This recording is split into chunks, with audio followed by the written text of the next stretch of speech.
Hey guys, it's Danny. Welcome to another episode from our Orchid Care for Beginners series.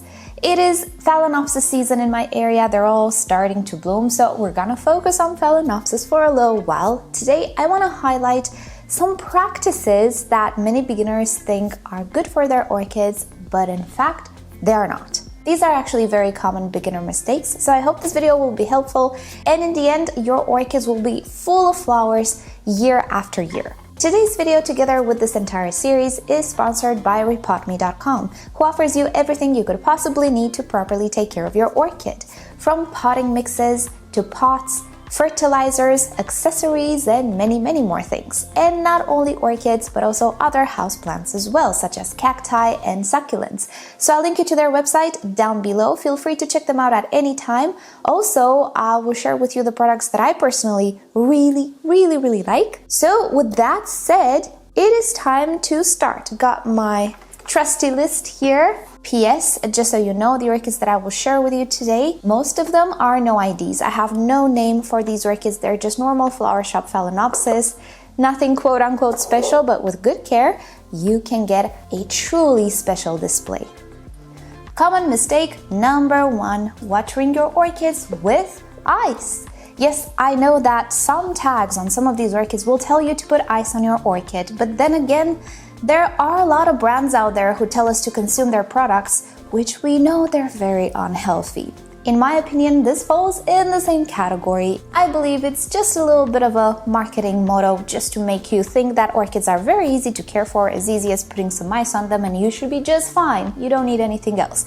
When in fact, the Phalaenopsis orchids in the flower shops are descendants of tropical orchids. They never encounter ice or frigid water in their habitats, so they are not adapted or equipped to deal with that. So in the end, by repeated use, you could end up with some rotten roots or complications due to the ice, even a weakened immune system, which leaves the orchid susceptible to disease and pests and all of that stuff. So if you want the best performance from your orchid, I would strongly advise you to stop using that ice that melts into very cold water and just use room temperature water when you water. I have a video dedicated only to watering, link it down below. This is the way that I water and I care for all of my orchids, and it has served me right for more than a decade. Next up, misting your orchid. Yes, I told you, you might think all of these things are beneficial, but they're actually not.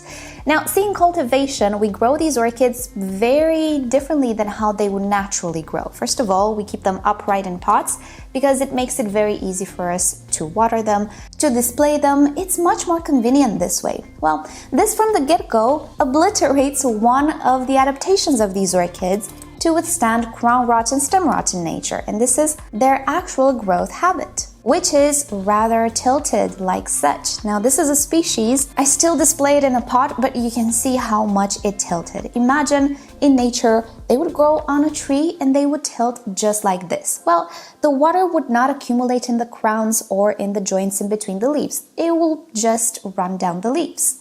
With something like this in our apartment, it doesn't happen, so that water simply pools in the crowns and in between the leaves. That's step number 1 to disaster. Step number 2, lack of wind and ventilation, and of course fresh air. In an outside environment, there will always be a breeze. In our living rooms, doubtful we would want wind all of the time, right? No matter how much we leave the window open, there will always be those moments when air is stagnant. Air movement actually greatly helps with evaporation of water. So in our living room, that water simply doesn't have enough opportunities to evaporate. And of course, the quality of the air. In their natural habitats, the air has a certain biology. In our living rooms, we might encounter pathogens that they are not used to fighting. All of these things combined lead to an accumulation of bacteria in the pools of water in the crowns and joints of our orchids. And that can lead to crown rot or stem rot. Have you ever heard of orchids starting to yellow their leaves and the leaves just starting to fall? That could be due to the water. And by misting, you are increasing your chances of having those pools of water in the crown and in between the leaves. Not to mention, if you mist the flowers and you have one of those Phalaenopsis with kind of flimsy and papery flowers, you can develop botrytis on the flowers, which is a fungal infection of the flower, again due to the drop staying a little too long on the flowers, not evaporating and accumulating bacteria. These flowers are very delicate. They don't have a protective coat. We call it a cuticle. So fungi, bacteria, and pathogens simply attack them given the opportunity. So I would strongly advise you not to mist your orchid. It doesn't even raise humidity for long enough to matter, and in a setting of a home, it can actually be detrimental. And related to our previous practice, the third practice pretty much revolves around the same subject. When watering our orchid, we should never water them from right above the orchid, leaving pools of water in the crown and joints. The explanation is what we just discussed earlier. So the best practice in cultivation is to try to pour the water from the side, avoiding the crown and the leaf joints, or if you feel like you might not do a good job with that, you can fill a decorative container and then just submerge your orchid. Let it soak there for 15 minutes or so. It's gonna get very well hydrated. Then take it out, drain it, and put it back in its decorative container or its pot, depending how you keep it. And in this way, you are dramatically decreasing the chances of crown rot and stem rot. But if you happen to drop some water in the crowns, just get a paper napkin and absorb as much of it as possible. So bottom line, try to keep your orchid as dry as possible. Our living rooms are very, very different than nature, and we do have to play by different rules, even if they're slightly counterintuitive. It is for the best of the orchid, but I do have a video on how I like to attempt and treat those conditions. I'll link you to it down below. Just keep in mind they can be fatal conditions, and if you're a little too late, you might actually lose the orchid. Don't be sorry about it. We all go through it. We all do mistakes. Just learn from the mistake and make sure your future orchids will not have rot again. We'll stick around the subject of watering and talk about our next bad practice, and this is watering too often. Phalaenopsis orchids are epiphytic. They do not grow in soils, they grow on trees, on branches, all of these places where water is scarce. Therefore, they are very, very well adapted to withstand drought and actually work around that drought. If we keep our orchids continuously wet, we are deteriorating the potting mix much faster than it normally would, and we're keeping those air pockets clogged with water. So in the end, we can actually develop root rot, which is not a disease per se. It is a symptom of losing the root system. Through suffocation, we can actually lose the root system. And what will they do in this confined space? Start to rot, and they will further spoil the medium, and in the end it's gonna snowball into a very bad situation in which you can end up with a rootless orchid. So the best thing to do, and I do talk about this in my watering video, but the short version of that, make sure you water your orchid every time it's dry, not every 3 days, 5 days, 7 days. It could be any of those, but make sure the potting mix and the roots are dry. Then you can safely water. If you're not sure, give it a couple more days, don't give it water, and then water it. Trust me, your orchid will be absolutely fine. They are very well adapted to withstand drought. Ooh, I have to support the flower spikes of this orchid. They're a little heavy. Next common practice, not fertilizing. Like at all. Using simply plain water forever with your orchid. That will lead to a very, very, very slow demise of your orchid. Orchids, like any other plant, need nutrients to survive, and these nutrients require more than oxygen, sunlight. They require actual substances that they use to form cells and structures. And a complete menu fertilizer, if you ever look on the label, will have a whole bunch of nutrients. My preference is to go for an already processed one that gives you the final product that the orchids can absorb, but the choice is yours. Bottom line, you need to fertilize an orchid in order to maintain it healthy and strong throughout the years. Orchids are very good at preserving energy and preserving nutrients and actually stocking nutrients. So the symptoms will not appear overnight. They will take a few years actually to be super visible, but in the end, orchids will slowly and surely start to become more and more fragile, will put on less flowers, smaller leaves, they will grow much slower, they will look like they are not growing at all. And you might wonder, why is that? What did I do wrong? It's actually a lack of energy caused by improper nutrition. So I would strongly advise you to use an orchid-specific fertilizer just to make sure you are dosing the correct amount of nutrients, and follow the instructions on the label, and you should be just fine and have wonderful bloom displays year after year after year after year. Orchids can live forever if you really think about it. So we need to support that growth with nutrients. Next up, choosing inadequate potting mixes. Now, Phalaenopsis orchids should never be potted in soils. Since they're epiphytic, they do need a lot more air around their root system. Well, sadly, there are many brands on the market which produce these so-called orchid mixes that contain peat or cocoa peat even, combined with just a little bit of bark. Well, in many cases, these potting mixes are way too fine for Phalaenopsis orchids, and they increase the risk of suffocating the roots. Why do they put these things in the potting mixes? Well, because they're cheap, and because usually these companies produce other types of soils as well, which deal with a lot of peat or other very fine ingredients. So mixing what they already have with a little bit of bark makes sense, right? But in my opinion, it's really not suitable for homegrown orchids. Best thing to do is to try and find a potting mix which does not have any peat or very fine materials. Go for something that is mainly made out of bark. You can have some other things such as sponge rock or even some hydrogen or leca.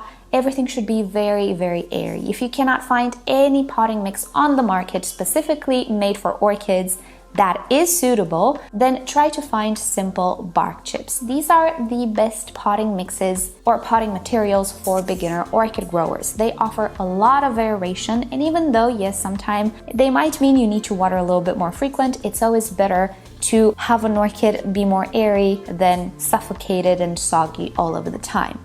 Yeah, so sadly, just pay attention to the type of potting mix you're using, and do try to avoid those that have very fine materials or even peat. Next common practice, using random household food items on your orchid. This has become more and more popular with the rise of social media, where everybody can post whatever outrageous thing they want and get views.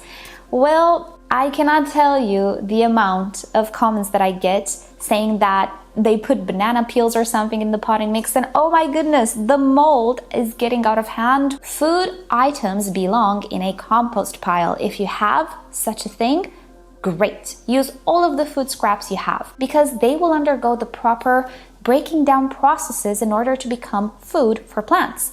In an orchid pot, this doesn't happen. We don't want extreme moisture in our orchid pots. We don't have soil. We want things airy and, as much as possible, more on the dry side. Also, we don't have the beneficial bacteria and crawlers and organisms to break down those food scraps. So in the end, what will you end up with? Yeah, Maya, we're gonna end up with a stinky, moldy pot. Do not use food items on your orchid. The only food item that I personally use and I recommend my viewers to use is cinnamon, and only on cut wounds.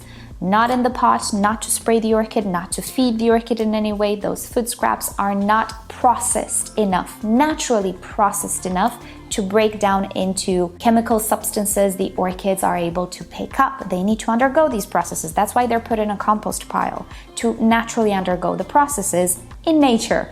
In a pot, this will never happen.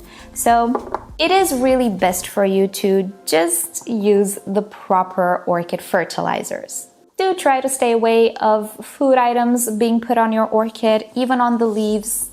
Leave the mayonnaise in the fridge. You're gonna end up with a very oily, sticky situation that will end up attracting dust rather than shine your orchid. It has vegetable oil, which is very thick, so in the end, it's not gonna look great. Just leave them in the fridge and keep it simple when it comes to your orchid. Next beginner mistake is placing your Phalaenopsis orchid in the brightest, sunniest place you have in your home. Yes, like any other plant, the Phalaenopsis needs light to photosynthesize, but it's not the type of plant that needs direct sun. Actually, it can get very damaged by direct sun if the leaves get overheat. And because in our homes, even if it's winter, sometimes the temperatures are pretty high due to the heaters, sun will eventually overheat the leaf. So your Phalaenopsis orchid needs to be in a bright place, but without direct sunshine. Naturally, its ancestors grow in places that rarely receive natural direct sun. They grow under the forest canopy, so the light is dappled and they never experience superheating of the leaves. So make sure that wherever you place your orchid in your home, the leaves will stay nice and cool and the sun will not blaze upon your orchid. The higher the temperature in your room, the higher the risk of burning the leaves. Sun itself doesn't really burn anything, but it overheats. So if you get a little bit of sun in the morning or late afternoon, it might be absolutely fine, but do feel the leaves throughout the day and see if they get hot. If they do get hot, move the orchid into a shadier location. Next mistake practice is placing your Phalaenopsis orchid in a too shaded location with barely any type of light at all. Maybe you put it in your office where you don't have pretty much anything, or your basement where you just have a light somewhere on the ceiling and that's it. That is not enough for a Phalaenopsis orchid. So don't go overboard with this fear of burning the leaves. Do find a naturally bright shaded location. And if you're still unsure about this topic, check the description down below. I do have a dedicated video in this series about where you should place a Phalaenopsis orchid in your home. And I hope that will give you a little bit more answers. Bottom line, find that sweet middle ground in between very bright and very dark. It needs to be bright shade. I think that describes the best the situation in which your orchid should be. And lastly, I know this is a bit controversial, but it is my strong opinion that I do want to share with you. Over blooming your orchid. You know how those articles or videos tell you never to cut the flower spike of your orchid, but go below a node and cut it there and try to promote a secondary spike. And you can do that to your orchid if your environment helps you out. If it's a little cooler, you can have a Phalaenopsis bloom for a year straight, or even more than that. And you might think, wow, I'm doing such a good job with this orchid. Actually, you're kind of overdoing it. You're stressing your orchid. Flowering takes up a lot of energy from your orchid, energy that has to be built throughout the growing season, which is summertime typically. If you extend the blooming time, you're extending the quote-unquote stressful time, the time in which the orchid needs energy to put into these flowers. And at some point, the orchid will start to run out of that energy, and it will not have enough to produce structures that produce energy. Consider the foliage, the leaves of the orchid, as solar panels. They have a limited life, and the orchid needs to put on newer and newer panels that are optimal. And not only that, roots as well. Roots absorb water and nutrients to power the production of these quote-unquote solar panels. Imagine if all of your energy, your stored electricity, goes into lighting. You keep on the light all of the time, all year round. At some point, you will run out of that stored energy, and what will happen? All of the flowers will be gone, and your orchid will struggle to grow and survive. Now, this is an extreme case, and of course, if you play around and cut the flower spike once or twice, nothing bad will happen. But it is important to know that there should be a limit to this if you want to keep your orchid healthy. If you don't, that's a different story, but we're here to keep orchids healthy.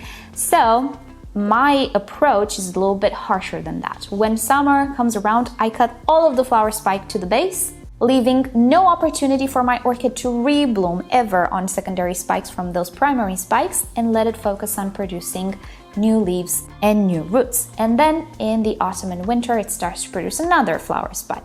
I think that is the healthiest way to go about it. I understand if you're a beginner, you want to have flowers more than 4 or 5 months out of the year.